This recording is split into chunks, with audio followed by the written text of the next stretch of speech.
All right, here we go. Salute to NBA Nation on this Monday afternoon.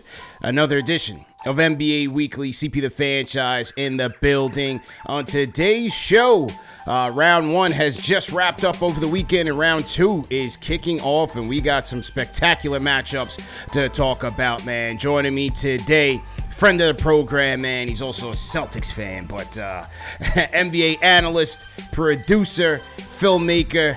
My guy Eric Newman is in the building, man. Hit the like button, hit the share button, and subscribe to the channel. And let's get into it, man. Let's get right into it, man. All right. My guy Eric, how we feeling, man? How you doing, man?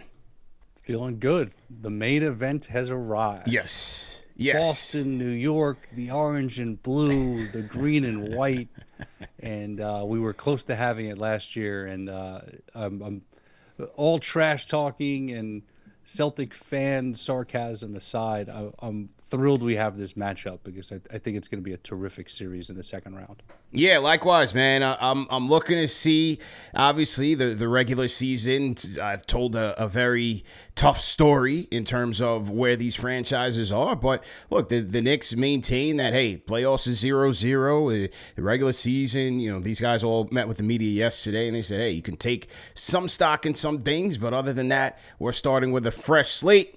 We're now post-game 82, where bodies are in a different phase than they were in the regular season. And so, hey, we'll see, man. We'll let the chips fall where they may. But game one tipping off at 7 p.m. over there in Beantown, man. What's your thoughts on just how the Celtics are looking coming into the series?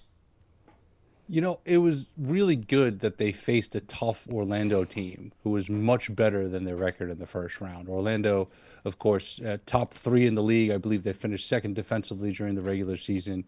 Obviously, Paolo and why am I blanking? Franz. Paolo and Franz missed significant games, which hurt them in the standings. And then Jalen Suggs was out as well. But Paolo and Franz brought some interesting challenges to the Celtics defensively. And obviously Orlando is a really competitive group. So that was not an easy 5-game series. So I think that bodes well for the Celtics in terms of being ready. But being ready for the Orlando Magic is a lot different than being ready for Jalen, Brunson, Karl Anthony Towns, Josh Hart, OG, and Mikal Bridges and co., especially off of the high of winning that series in 6 in Detroit. So do I feel good about the Celtics? I feel very good about the Celtics. Holiday is coming back. He's rested. He is a key to this series, which we'll get into, I'm sure, in a moment on both ends. So feeling really good, but the Celtics, this is not last year's playoffs. This is not knowing they are superior to their opponents, even without Porzingis. This is going to be a battle, however long it goes. And I see the Celtics moving on in the series, going to the Eastern Conference Finals. But this is going to be some highly competitive basketball between the Knicks and the Celtics. Yeah, I think so, and I expect the Knicks to come out with a chip on their shoulder and knowing how much they got destroyed in the regular season. I mean, except for the final game of the regular season between these two guys. I mean, the first 3 games, it was not even competitive. Over the 4 games, the Knicks were outscored by 117 points from downtown. However, in that last regular season matchup, and look, when you get to the end of the regular seasons, again, hard to glean too much in terms of, you know, how these two teams are approaching each other. Obviously, you don't want to give away too much of your game plan, your postseason game plan, but I thought the Knicks were a lot more competitive on both ends of the floor. You had Brunson back. You had Mitchell Robinson also back for the Knicks, so the Knicks were pretty much at full tilt. And had it not been for, you know, some late game boneheaded plays, they may have come away with a win there in that overtime loss against the Celtics. Yeah, and what's interesting, too, and you cited the three-point stats, is Orlando did everything they could to run the Celtics off the three-point line. And the Celtics can be a very good team, regardless if they shoot the three or not. Obviously, they're at their best when they're shooting their three, but if the Knicks follow the same game plan, the Celtics have what I think is a pretty big advantage in the front court. A lot of it has to do with collective size. A lot of it has to do with depth. A lot of it has to do with their versatility, where they can play up with 2 bigs, and they, of course, can go small ball as well and spread the floor. But, you know, it's going to be interesting what Tibbs draws from the tape, right? And the Knicks, as well as they're playing and as gritty as they are, the one thing that can't change as this series starts is the reality that they're just not as deep as the Celtics are. And over time, the Celtics just wear out their opponents, whether it's with their defense, whether it's with their ball movement and player movement. And Missoula's been preaching this, and he's done, an incredible job again this season. Is we need to work for the best shot possible every possession. If that best shot possible happens to be a ball reversal or kick out three, then great. But if that lane is open up because the Knicks are hugging shooters, then the Celtics are going to have a field day in the paint. There's only so much Cat can do if he's out there with the starting unit, and Mitchell Robinson is very effective, but he's only one man, and the Celtics are so dangerous when they catch teams in rotations. So I'm sure some of these matchups we're going to get to as well, but some interesting chess moves I think we're going to see in this series. Right out the gate, I'm going to be interested to see how they align in terms of their pick and roll coverages with Karl Anthony Towns out there. Are they going to switch everything like Orlando did, right? Like, as you mentioned, Orlando is a versatile defense, and the Knicks are not as versatile, especially when you factor in Brunson and Towns out there in that starting five. But with Orlando basically switching everything, it kind of limited Boston's prowess from three. So I'm going to be curious to see if Tibbs sprinkles that in with the Knicks, because typically, especially with Brunson, you know, he'll run like a hedge and recover, but you do that type of thing with Boston, they're spreading that ball all the way around, and they're finding a wide open three somewhere amongst that starting five. I mean, that is the danger of that Boston offense, is that 1 through 5, they can all put the ball on the floor, they can all play make for each other, and they can all spot up from three. You know, they are built just like the championship team that they are. So, you know, how they utilize Towns in the pick and roll schemes, especially with Tatum. Are they going to move him a little bit more up to the level like they did with him and Cade Cunningham? And especially in game 1 of that Pistons series and sprinkling a couple other games, you know, Towns did show the ability to get up on the level, to slow things down, and then also recover back to the rim to be a rim deterrent. And so, to me, he's also going to be very key for the Knicks defensively to keep their defense safe from just getting into just, you know, scrambling hysteria and leaving the Celtics wide open from three. Yeah, the problem is when you switch your big onto Tatum, and, you know, let's credit Cat. Great moments in the series. Yeah. Big time performances, right? And you're talking about him with the ability to move his feet and challenge Cade. As good as Cade is, Tatum is the next level up. And what Tatum has done so well is he's not going to force ISO ball against Cat. He's going to try to beat Cat and look to force help from elsewhere. And that's why this team is so dangerous. And we saw a lot of that last year with Tatum. And I think it got overshadowed a bit by the fact that his field goal percentage wasn't great. He played some incredible games in the finals last year where, you know, double-digit assists, getting the hockey assists, and it all starts with him commanding that attention off the screen and roll action, and then them spraying the ball around. And, you know, you mentioned their depth of shooting in the starting lineup. With Holiday back, you now have Horford, Pritchard, and Hauser, all above 40% sharpshooters coming into the game off the bench. And there's a reason why the Knicks struggled defending the three against the Celtics this year. It's that's 8 guys. Their top 8 can all shoot the three ball effectively, and there's no ego there. It's about who has the best shot possible and creating the best shot possible. And, you know, I just want to say this, you know, when I've had this conversation a number of times. I think we probably had it earlier in the season when everyone was in such a panic about the state of the league and teams shooting too many threes. And, you know, speaking about the Celtics, like, I don't want to see jacked threes every possession, but if it's coming off of ball movement, dribble penetration, getting the ball into the paint, moving the defense, then if that's the best shot possible, then that's what they do so well. That's what the numbers say. That's what the tape says. And that's why they are in position to hopefully repeat as champions. But this is going to be a goodie. This is I'm hyped for this. We know what Celtics Knicks means to both of us. We know what Celtics Knicks means to the cities. We know what Celtics Knicks means to the fan base. Obviously, my inner conflict of being a New Yorker and a lifelong Celtics fan is a fun one when it comes to this, and there's definitely some fun historical stuff to look at here too. So Yeah.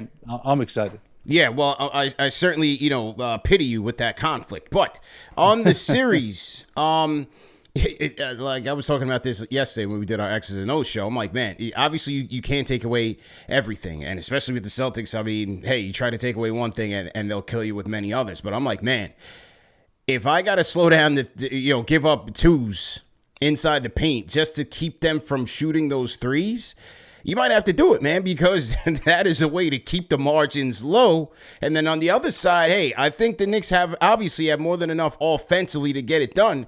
But if they're going to just keep getting outscored from three, that is where the Celtics continue to kill you. So, hey, if they got to give up more twos, which is kind of like the anti-Thibodeau way, because he wants to protect that paint, I think it's a strategy that they might have to deploy. Like, they've got to throw some different things out there, because once Boston gets comfortable from three, it's a downhill, it's an uphill battle early, and you don't want to do that in the playoffs, man. Yeah, well, let's not also forget the Boston defense is one of the better defenses in the league, and the defense creates a lot of transition opportunities, which not only lead to layups and dunks, but lead to, all right, we're going to throw this thing ahead, attack the defender, and then kick this thing out for a wide open three. Yeah. And that's where things begin to snowball. And that's what has this team at such a high level. And I'm not about to compare this team yet with the great Warriors teams of 15, 17, 18. And obviously we'll get to the Warriors and their Game 7 triumph, I think, in a little bit. But, that's how this thing snowballs with opponents. When the Celtics are getting stops, and obviously defensively they're so versatile as well with their athleticism, with their versatility, with their switchability, and then they get out and run, and before you know it, it's a 12-0 run over 90 seconds, and you're back in a timeout huddle trying to figure out how to slow them down. So offensively, the Knicks are really going to have to figure out, okay, we need to make the Celtics play defense, and we need to figure out how to get some high percentage shots to gain our confidence, slow them down in transition. And then, as you said, on the other end, how do they not let them get comfortable? And that remains to be seen, because there's a lot of matchup potential problems here. The Celtics are obviously going to hunt Brunson at all times, just simply because of the size advantage and wanting to make him work defensively. And, Karl Anthony Towns is going to be someone that's got to be very, very careful not to get into foul trouble in this series. Yes. And the Celtics are going to look to attack him as well. But, obviously Bridges and that acquisition, a lot of that was based upon, hey, we have Hart, we have OG, but we need another wing guy, because look at the best team in basketball. Look who they've got on that side of the floor with Tatum and Brown. And then obviously Holiday plays way above, his 6'4.5", 6'5" stature on both ends of the floor. Derek White is the ultimate all-star role player, in my opinion. And then you already know what KP brings to the table in terms of the starting five. So going to be interesting to see, as you were saying, the switches, where they look to attack, and what Tibbs decides to do scheme-wise here versus letting them dominate the paint, or being okay with the Celtics shooting the three ball. You can't take away both. Right. So which one are you going to try to prioritize as this series starts? Yeah, 100%. And speaking of Tibbs, he did meet with the media yesterday. And as you mentioned, those mistakes that Boston capitalizes on, this was his comment on that. And I thought it was spot on. Here's Tibbs meeting with the media. Here we go. On the bench, how important is it for you guys to get more offensive production? We need everyone to play well. We got to be at our best. I think balance is what's going to win. You can't have any mental breakdowns where you have a bad 2 or 3 minute stretch because of their ability to go on runs. You have to minimize that. Can't have a bad 2 to 3 minute stretch, and this is the thing where it's like they had a couple of those against Detroit, and so game 6 it almost cost them the game. The difference was that in a lot of those games they still kept it tight enough to even win. Against Boston, you make those mistakes And it's threes, it's more threes. And so that's why, man, like they have to cut down. The Knicks have to cut down on those mental errors. You've got to secure rebounds, watch your back so that Drew Holiday and Derek White aren't picking your pockets. Those can turn into threes. You know, the bad shot threes that turn into long rebounds, and Boston's going out there. So the Knicks have to be very meticulous here with their game plan to keep these Celtics at bay. What do you think their game plan in terms of the Celtics is going to be against Captain Clutch Jalen Brunson? He's a dangerous man right now. What are the Celtics going to do to slow him down? I was thinking about that in anticipation of talking with you today, and the Holiday return to the lineup just gives them so many options where often Holiday's the guy guarding the screener. That's right. So he can just switch on to the guy in the action, right? And the luxury that the Celtics have is you could start White on him, you could start Holiday on him, you could play Brown on him. And I think they're just going to look to wear him down and not let him get into a rhythm. Now, it would be interesting if they trapped him a bit and made him pass out of it. But what you don't want to do is let the Knicks play 4-on-3 out of that trap and let somebody get going, especially on the road. Like the Celtics have to take care of business here in games 1 and 2 and go to New York up 2-0. And I'm not saying that's as easy as said than done, but they've got to keep Brunson in check and make the other guys really, really earn it on the offensive end, meaning keeping Brunson in check, staying home on shooters, nothing easy in terms of offensive rebounds leading to threes. And, listen, Cat's got a chip on his shoulder of the size I've never seen before.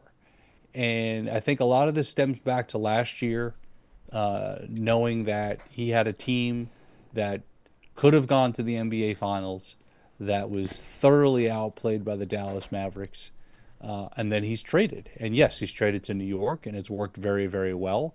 But, he hears the pundits, he hears the naysayers, and he's definitely feeling like he's got something to prove. And obviously, the matchup with him and Porzingis, I wish that could be a one-on-one matchup throughout the series. But with how the style of play is currently and how these teams play, yes, they'll match up a bit. And obviously, Al Horford will spend some time guarding Cat, Jayson Tatum, who guards bigger players, and Holiday as well. But to go back to your question, I think it's going to be a variety of looks against Brunson. I really do. I think it'll be some hedge and recover, but they switch so well. And because of their versatility, they could literally switch onto the guy that they want guarding him in the first place, and that's Holiday. So, a lot to look for there. Yeah, you mentioned Jayson Tatum, and as we look into this second round, you're going to have a really interesting matchup between a battle of the MVP favorites in terms of Shai Gilgeous-Alexander and the OKC Thunder hosting Nikola Jokic and the Nuggets, man. But, I look at Tatum, and I'm like, man, I don't know if he's gotten enough credit this year in terms of his play. I don't think he's gotten enough respect in terms of the MVP ladder, man, because I see a guy right now, I've done many shows previewing this series, and I'm just like, he's got that superstar Kobe-esque aura where it's just like no matter how good a defense you play, you can't rush him, you can't speed him up, he doesn't get flustered, he gets into his bag, and it's just like, damn, it's like almost like every time you just got to tip your cap. And it just feels like every facet of his game that a lot of analysts said over the years he needed to work on, he has. And now he's a dangerous player. He has all 5 tools, right? A playmaker, a scorer. He's gotten stronger. 10 free throw attempts on average against the Magic. I mean, he's just gotten into that superstar tier. Your thoughts on Tatum, man? Oh, definitely not enough credit, and not to mention the rebounding and the defensive versatility as well. So, to me, he's been in the superstar. He's been a superstar since 22. Like, let's be honest. Those performances to get them to the finals. Yeah. Injuries happen, right? Everyone's playing through something. He happened to be playing through something in the 22 finals that I don't think a lot of people realized how challenging it was. And then, of course, in 23, he sprains the ankle in the first minute of Game 7, where they're trying to come back from 3-0 down against against Miami. He's been an unbelievable talent to watch continually evolve. And it matters to him that he's wearing that uniform, and it matters to him that he realizes that whatever it takes to win that game, scoring, passing, playmaking, defense, rebounding, he's going to do. And he's become one of the best playmakers in the league. And he doesn't have the same aura around him of, let's say, Anthony Edwards, because that's not his personality. But he lets his game talk. He lets the results talk, and obviously an incredible clutch player as well. His clutch gene is following in the footsteps in many ways of Paul Pierce, who he has a great connection with and mentor-mentee relationship with. And the scary thing is we're still early in his prime. Very early. Very early. And the chance to do something really, really special in terms of winning a back-to-back championship, which hasn't been done by the Celtics since Bill Russell's last 2 years, 1968, 1969, and obviously it hasn't been done in the NBA since the 17-18 Warriors. That's very resonant with him right now and the team, and they are on a mission, and it starts with him and JB.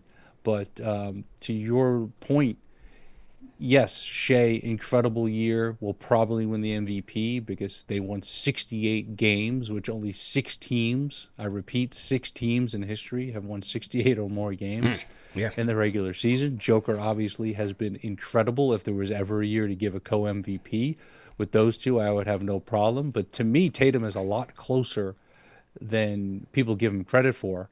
And, you know, I watch the games. I watch the basketball aspect of this. The rest of the noise is nothing I pay attention to. So I'm right there with you. He's been incredible, and again, he's not at his ceiling yet, and that's scary. Yeah, true indeed, man. TP the Fanchise, Eric Newman in the building. Salute to everybody in the chat. KFTV, NBA Report, Bleacher Report. Salute to you guys as well, man. This is a round 2 Monday as we go around the league previewing some very interesting NBA semifinals battles. And last night you had the conclusion of Golden State and the Rockets. Golden State winning this one. I had the Dubs winning this based on their experience and star power. But look, give credit to the Rockets for taking them to the distance after a impressive win on the road in Golden State. But this game kind of went the way I expected it to, in terms of Golden State just using their experience, their guys stepping up. You had Buddy Hield with 9 threes in this game, and Jimmy Butler, Steph stepped up, Draymond Green as well. And for the Rockets, you look, defensively, the stout team, but a team that, look, they're going to need to level up from this loss. But look, I still thought they had an impressive season and an impressive run. So you had Buddy Hield hitting 9 threes, scoring 33 last night? No, absolutely not. You had that on your radar? No. I had the Warriors in 7, and I am very impressed with what Houston became this year. Let's just hope they don't go the route of the Sacramento Kings, because if you remember, the Kings and the Warriors were in a 7-game series in 2023, and it took Steph getting 50 to push them past the Kings. And obviously the Kings are not at the same level they were then, but I see a bright future for the Rockets. And listen, last night they made a choice, right? We're going to do everything we can to take Steph Curry out of this game early. And this is why Steph Curry is so great. Nothing was forced. Everything was about drawing the attention of the defense and getting other guys going. And when Buddy Hield made that, what was that, a 45-footer? Yeah. To end the first quarter after he had already hit another 3, that got his rhythm going. And when they were talking about it inside the NBA, I need to get back and look at the tape, right? They were pretty much describing it as a box and one. But, the Rockets were manned up elsewhere. But when you take a guy out of help, and then when Curry gets the basketball and he commands more defensive attention, somebody's going to be open if your player movement is right, your spacing is right, and your ball movement is right. And that's exactly what we saw. So whether it was Jimmy, whether it was Draymond, whether it was Hield, whether it was Podziemski, they all just fed off of Steph getting that attention and being like, okay, fellas, like the ball's going to be moving. They're denying me. You have all the space in the world to operate. And then you add in the fact that those teams are completely opposites of each other in terms of personnel and style. You got the Rockets, and credit them, right? They invented this big lineup with Adams, Şengün, Thompson, Green, and Eason at some points. Where I think Adams for the series going into Game 7 was like, they were plus 20, high 20s or low 30s with him on the floor, minus 11 with him off of it. The lineup was working crazy. Well, but Golden State figured out how to play them out of that. And, listen, credit Draymond for getting his focus right, enough of the flagrants, enough of the antics. I know they had that one early in the game, which I think was just they got tangled up and he was aggressive in the tie-up, and that was what it was. But, he made some big plays in that game last night and really helped set the tone for them. And then defensively, he was absolutely awesome, making things very uncomfortable for Şengün. And I got to say this, the referees, I think we've all had issues with how some of these games have been officiated in terms of, okay, you're letting stuff go and then all of a sudden you're calling something you've been letting go the whole game. Last night's game, refs did a really good job letting those guys play and letting them decide the Game 7. And, going back to Buddy Hield, you love to see that. That guy's been under a microscope. He's with his fourth or fifth team. He hasn't been just comfortable finding a home. Now he's got to step into the shoes or step into the shadow that Klay Thompson left, and he now has a legacy game. You now have the Buddy Hield game in the history of the Golden State Warriors as they move on to face the T-Wolves, which is going to be an awesome second round battle. Yeah, amazing, and we'll certainly touch on that. But to wrap up the Rockets season, look, like I said, I thought they had a very good season. Credit to Udoka.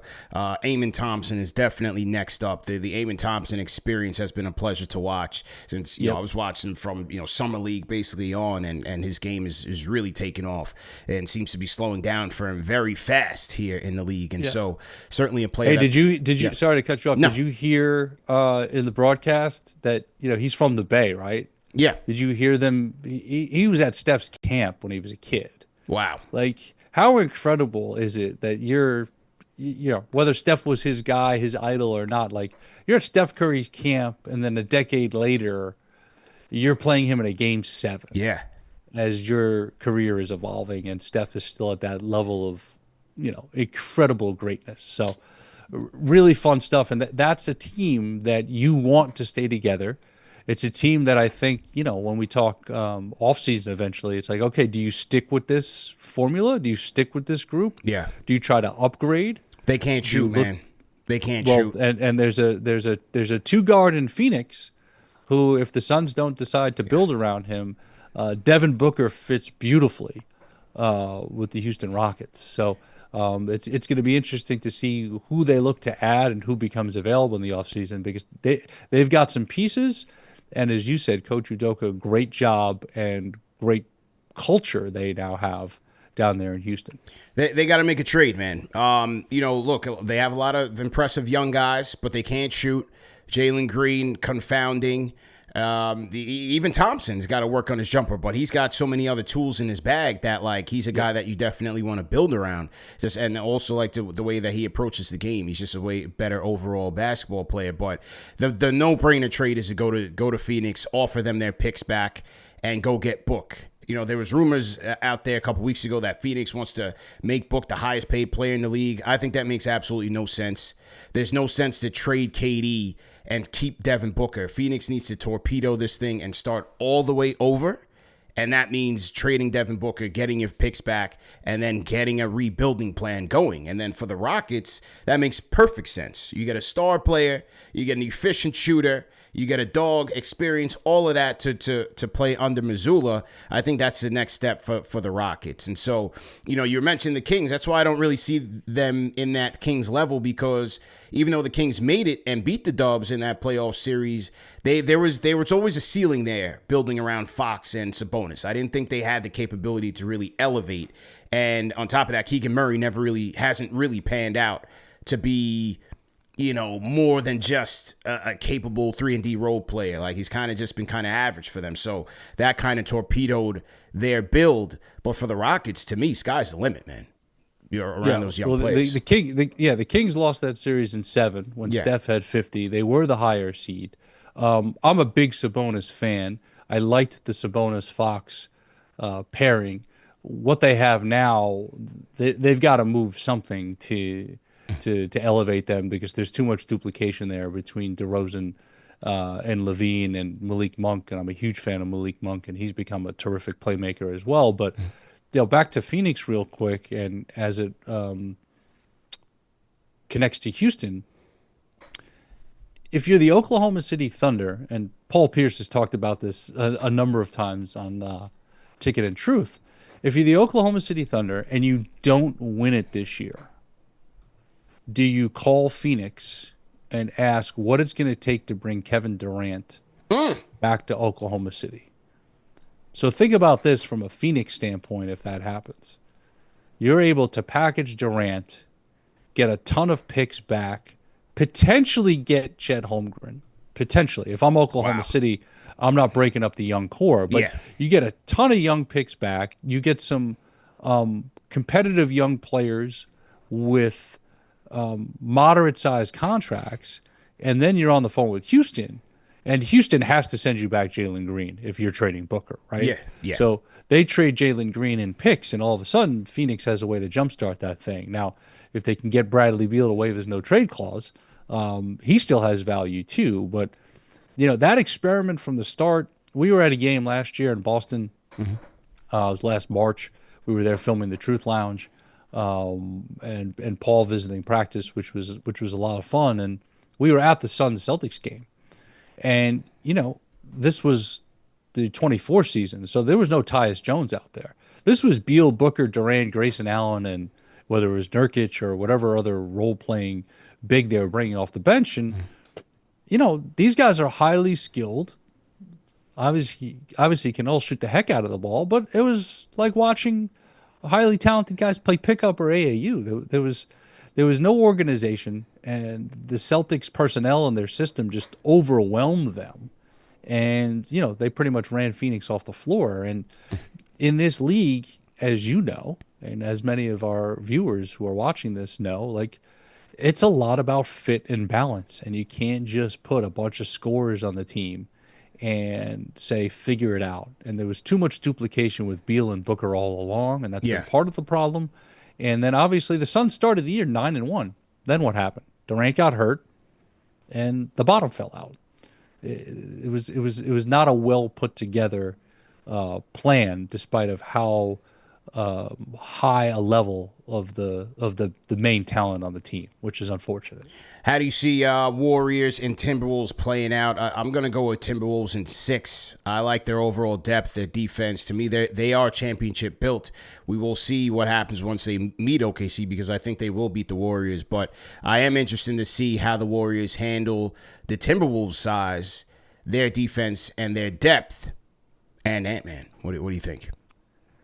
Gobert, Reed, and Randall, along with Edwards, along with McDaniels, it's a tall task for the Warriors.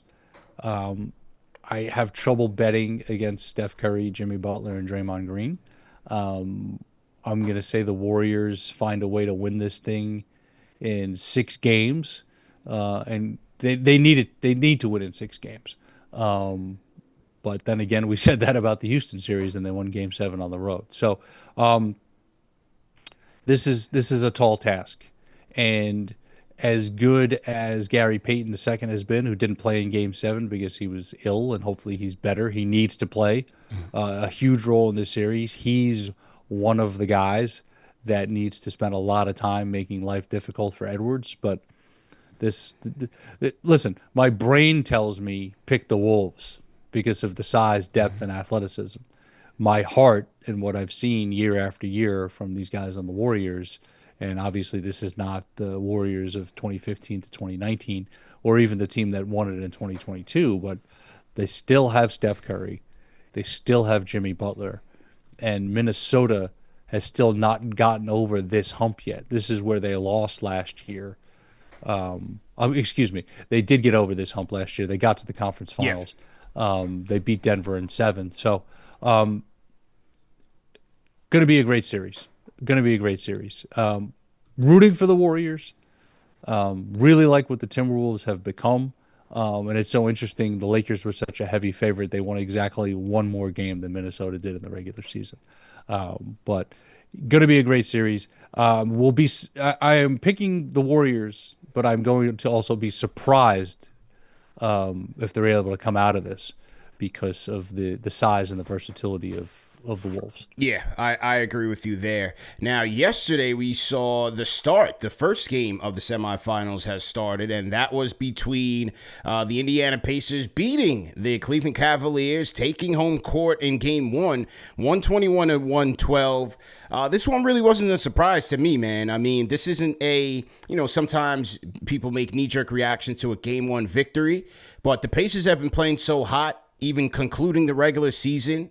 And I looked at this potential matchup in the playoffs, and I said, they're going to have something to say to this Cavaliers team, man, because their offense is humming right now. Their depth is certainly on display.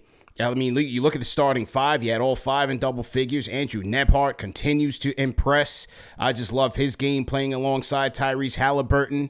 And now with Cleveland, with Darius Garland's status in doubt with the toe injury, no disrespect to Ty Jerome. I think he's a great player, but hey, Cleveland's going to have a challenge here in this series with the Pacers, man. Pacers are looking very impressive. New York's finest, Ty Jerome. Great story. Shout out to Ty. Shout out to his dad, who I've known for years, Mark Jerome. Man, no offense to the casuals out there, right? But the Indiana Pacers have been evolving to this since their playoff run last year. This is true. And the continued emergence of Nembhard and Nesmith as the complements to Halliburton, Siakam, and Turner, they are perfectly constructed. And I can't give enough credit, to Coach Carlisle with how he's just kept this thing moving in the right direction. They play so fast. They play so together. Pace was crazy, bro. As a Knicks fan, I can't imagine how frustrating it is with your lack of depth, especially in the front court, to see what Obi Toppin has, continued to give them off the bench. TJ McConnell is one of the best bench players in the NBA. Mathurin, of course, will be in the 6-man conversation for however long he's in that role with them. So this team is deep. This team is versatile. This team is dangerous. They shoot the 3 really well. And Halliburton just gets people on skates. And, I did some content work with him on another project before people knew how good he was becoming. But this was a few years ago before he reached this new level. And, I really like him. He's obviously had some controversial moments. The stuff with his dad and Giannis was just flat out ugly at the end of that last series, which is a different conversation. But, his press conference last night, I was kind of just laughing. He's like, I got to make everyone happy. I'm like the mom. I got to make sure everybody gets the ball in the right spots. And he has the ability to do that. And for Cleveland, you thought that the emergence of Jerome, the chemistry in the backcourt between Garland and Mitchell, and then the move for Hunter, along with their other depth and obviously their size up front, put them on a collision course with the Celtics. But, there's a problem here without Garland. And, it's not on Ty Jerome to figure out. It's on Cleveland's team defense to figure out. And Cleveland's got to figure out a way to use their size as an advantage against the Pacers, not have the Pacers use it as a disadvantage against them.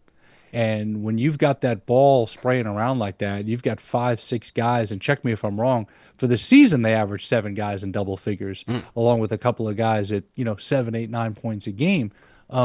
There's no predicting any night who's going to have it going for them. And when you have a big man that could block shots, rebound, and shoot the three in Miles Turner, who perfect complement to Siakam and Halliburton, along with the other wings we discussed, they're a force. And we talk about, before you talked about the emergence of the Houston Rockets, and obviously they're going home for the summer.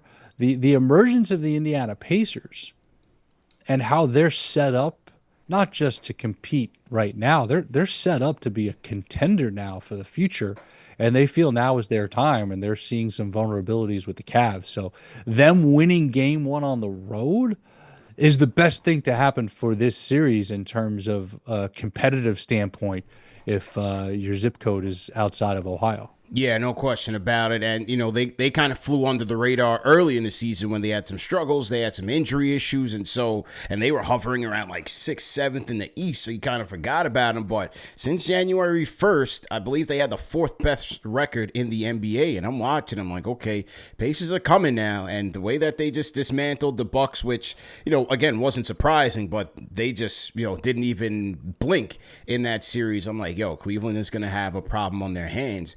And I'd expect game 2 to be a lot tighter, even without Garland. But, hey, look at that 3-point discrepancy here. The Cavs got outscored by by 27 points, by 30 points from 3. Yeah, Donovan Mitchell going 1 for 13, I believe, from 3, despite having 1 for 11.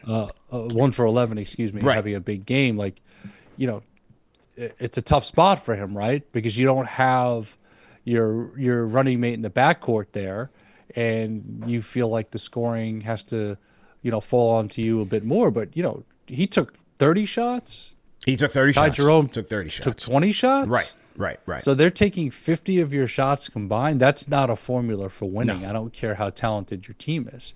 And just back to the Pacers real quick, I'm sitting there watching Game 5, and it's right before the Milwaukee meltdown happens.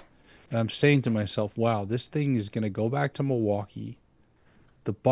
Gary Trent Jr. is shooting the lights out. Now he's going home.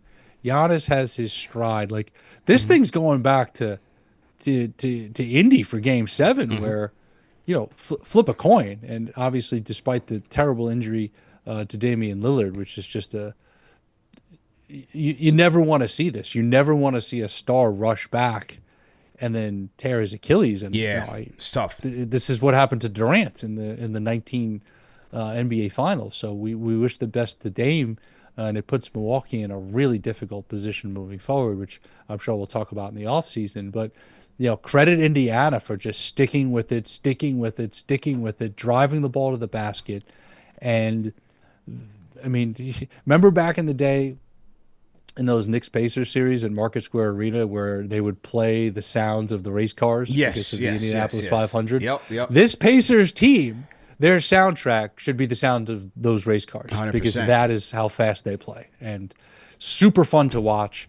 I had this series going the distance, and we're going to see that in this second-round battle. Yeah, man. And that pace, I'm envious of that pace because I look at the Knicks, I'm like, man, play faster. That's the best version of the Knicks. But, we'll see what they do against Boston there. But great job by the Pacers. Lastly, man, battle of the MVPs, OKC and the Denver Nuggets. What do you think about that series? Denver handling the Clippers in Game 7, and now moving on, battle of the MVPs. I think the NBA is smiling right now with these matchups. Oh, for sure. You couldn't get better second-round matchups, and I'm sure many people wanted to see LeBron James continuing to play the way Kawhi Leonard was playing. People wanted to see the Clippers move on. I really thought the Clippers were going to move on. I didn't think the basketball gods were going to cooperate with the Nuggets after firing Coach Malone with under 3 weeks to go in the season. And this is no shot at the Nuggets. It's a tough thing to do. I'm not going to speculate on why he was dismissed. We've had different journalists report on it, but they were a championship team in 2023, and it's not Coach Malone's fault that Bruce Brown, Jeff Green, KCP were not brought back, and he was doing the best he could with that team. So let's credit the Denver Nuggets players for rallying together. That game 4 at the Intuit Dome, where Aaron Gordon puts that air ball back in, Lorenzo Charles, NC State style, is going to haunt Clipper fans for a long time, because they finally were getting their own identity, and that building was electric, and with Kawhi back and Harden. Unfortunately, this Game 7 is going to overshadow for a while a all NBA caliber season that he had. But Denver is still a team that has a lot of pride. It has the best. He's still the best player in the world, regardless if he wins the MVP or not. And when Jokic, Murray, Gordon, Porter, who's been battling that shoulder injury, and Christian Brown has emerged, that team, when that team is running on all cylinders, and obviously you add Russell Westbrook, you add Peyton Watson, they're going to be a really tough out. I see this series going 7. I see the Thunder winning this series in 7, but it's going to be a heck of a battle. And, the Thunder are one of those teams that can play up, meaning in size, and play down. So the fact that they've got Holmgren and they've got Hartenstein, who you know very well. Yep. That is the best challenge that can give Joker some trouble. And obviously they've got other guys. I can't say enough about the competitiveness of the Thunder from top to bottom. Their perimeter defense, the way they pressure the basketball, their schemes are on point, and Shea has just been brilliant all year. So this is going to be a great series. Battle of the top 2 MVP candidates, the 23 champs, and the team that, again, last year they were on the doorstep and they were the favorite, and Dallas got hot at the right time, and Dallas knocked them out of the playoffs in the second round. So this is going to be a great series as well. Yeah, I agree. And look, give credit to the Nuggets, man. They've had a tumultuous season with the firing of the coaches a couple of weeks before the playoffs started. But David Adelman coming in under pressure, under duress, he's been under the gun for the guys that he's playing, that he's not playing. But, hey, listen, they got through a tough Game 7. I've been impressed with Brody's output with this team. He's been a leader for them. He's been a guy that's getting the dirty work done, going after the 50-50 balls. His game is kind of, his role is a little bit different. This isn't like the traditional Westbrook, but still, when he can, he is still a dog. And so I give him a lot of credit for getting them past the Clippers. And look, with Jokic, you can never necessarily count them out. I'm still going to go with OKC in 6 because, as you said, I do like their ability to match up big. They can go small. They're very versatile. I think their perimeter defense is swarming enough that it's going to cause Denver a lot of problems. And I just don't know, outside of Jokic, for Denver, who's going to be able to show up on a consistent basis to really, really put pressure on the Thunder. They're going to need that. And then defensively, who's going to stop the MVP, who I think is going to be Shai Gilgeous-Alexander? I mean, is it Christian Brown that's going to pick him up? Is it Jamal Murray? I think that matchup right there alone is going to cause a lot of problems for the Nuggets, man. Who's going to pick up SGA? So I'm going Thunder in 6, man. I'm looking forward to a Thunder Timberwolves Western Conference Finals. Well, let's back to Westbrook. And there was a game earlier this year. It was against Brooklyn. I happened to throw it on at halftime, watched the whole second half. Westbrook and Jokic both had triple-doubles. And the game was in Denver. And, on League Pass, you get that in-arena post-game interview. Mm-hmm. And the joy that Russell Westbrook has had being part of this Denver Nuggets team was so great to see, considering all the ridiculousness that was surrounding him when he was a Laker. Yes, he went to the Clippers afterward and played very well, but to find a new home at this point in his career with a contender that appreciates him for who he is and what he can bring to the table, and this is the perfect role for him. Perfect. And I think it was Scott Hastings asking him what it's like to play with have a triple-double the same night as Joker. He's like, I'm playing with the best player in the world. This is so much fun. And that's been a great story this year. But let's not forget, like, playoff Jamal Murray has now been activated. And every championship team, and I'm talking about this now through the Thunder lens, they need to get past certain obstacles and have certain experiences. So you're now going to arguably the toughest road environment in basketball because of the elevation, because of the altitude, because of the crowd, because of who the opponent is.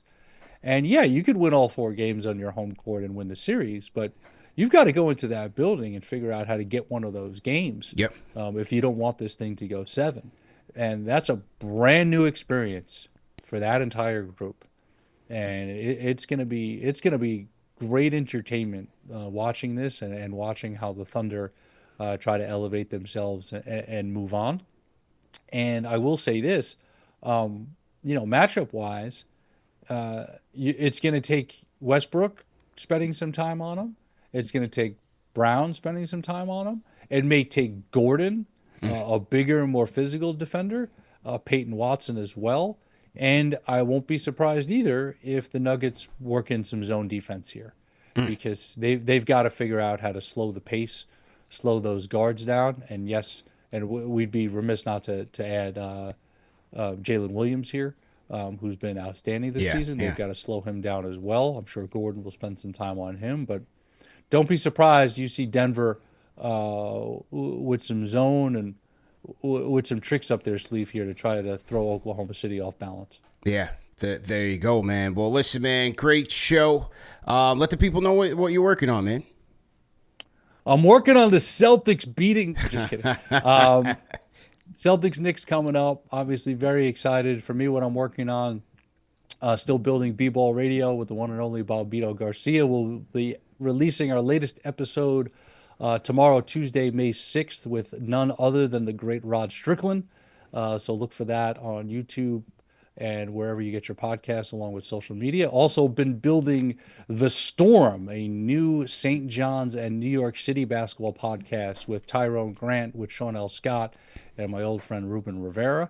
And, on the larger storytelling side, I'm in development on a couple of things in the sports space, as well as actually my first scripted basketball film, which I'm hoping to co-direct and co-produce. So right now we're in the financing stage there. But excited about the time of year. Excited to hopefully see you in person in New York at the end of the week, as I'm going to head east and then hopefully up to Boston for Game 5. And love doing this, my man. So looking forward to the next one. Thanks for everybody for listening. And if you want to follow me, it's at Eric W. Newman on Instagram, EricWNEWMAN. And that's where I do most of my social media. Also on Blue Sky. Also, once in a while, jump on X. And obviously, consuming the basketball goodness here in the second round of the NBA playoffs. Oh, and I would be remiss. Everything basketball on Substack. That's where I've been doing my basketball writing. I'll have a second round temperature check piece out. Started a playoff time capsule last week where I featured Isaiah Thomas and Bernard King in the 84 playoffs. I'll have some other fun time capsule stuff there. And obviously we got some Celtics-Knicks history to look at too. So we write the next chapter of that starting tonight, my man. So enjoy game 1. Let's do it. Don't get discouraged if you get throttled tonight. But looking forward to this, and looking forward to seeing you soon. Go C's. Likewise, man. Thanks again for the time. We'll catch up next week and also over the course of this series, man. So shout out to you, Coach Eric Newman, ladies and gentlemen. Make sure you guys are following him, man, and checking out that Substack as well. So to everybody in the chat, once again, hit the like button, hit the share button, and subscribe to the channel. Action-packed day, action-packed week here on KnicksFanTV, the NBA report, and everything in between, man. Let's pay some bills, man, because we got to always salute our sponsors who keep the lights on this show. Hey, shout out to Morgan & Morgan, America's largest injury law firm, man, with over $25 billion recovered and 500 clients served. Morgan & Morgan has been fighting for the people for over 35 years. So if you have injury Oh, my alarm is going off. If you have an injury claim, if you've been injured, you deserve to be paid. Listen, all law firms are not the same. And for Morgan & Morgan, their fee is free unless they win. So, hey, that's a hassle-free deal for you. All you have to do is go to forthepeople.com/KFTV or dial pound law on your cell phone, which is pound 529 on your cell phone, to tap in with Morgan & Morgan and let them know about your injury situation. And hopefully you guys can get the job done, man. We wish you guys luck. Also, I want to shout out another one of our sponsors of the day, and that is LinkedIn Jobs, man. Hey, for some of you small business owners or medium-sized business owners out there, we're always looking for top talent to take our business to the next level. Well, with LinkedIn Jobs, you can post your job for absolutely free. So it's absolutely a great deal. The best thing about LinkedIn is, number one, what I love about it is their interface. Very easy to use. You put in what you need. Put in your job description. LinkedIn will pull in all of the qualified candidates, and you can reach out to them, set up your interviews, so on and so forth. Another great thing about LinkedIn, because it's a social network, is the hiring logo that you can put on your profile picture. So as you build out your network and you put that hiring logo on there, it lets people know that, hey, you're looking for the next best, or the latest and greatest talent, rather. So make sure that you guys go to linkedin.com/KFTV to post your job for free. That's linkedin.com/KFTV to post your job for free. Terms and conditions apply. All right, who else we got here? Salute to everybody in the chat. Once again, hit the like button, hit the share button, subscribe to the channel. CP the Fanchise in the building. As I said, man, we got an action-packed show, an action-packed week. Go back, all of my guys on the KFTV side. Hey, if you want more Celtics versus Knicks content, make sure you go back in time, man. We have a lot of content that we did this past week. We have Game of the Week preview with Alex Rotaros. I was in the city yesterday with Dexter Henry, Jonathan Macri from Knicks Film School. We did an in-season preview, myself and Bailey Lau. We did KFTV Court Vision. Court Vision has been ringing bells around the NBA podcast sphere. So check out Court Vision as well, man. We're doing a lot of stuff here on the channel. So, hey, make sure you guys are tapping into the previews, and definitely going to be looking forward to that. Also, if you're in the city, if you're in the tri-state area, hey, come through to the watch party today, man. Knicks versus Celtics. Happy Cinco de Mayo. We're going to have Cinco de Mayo specials all night long. So make sure that you guys pull up to the Ainsworth, 45 East 33rd Street. And that is in New York City, man. And you can get your tickets at kftvwatch.com. So make sure you guys are pulling up to the Ainsworth, okay? And then tonight, you're going to have play-by-play with CK2K.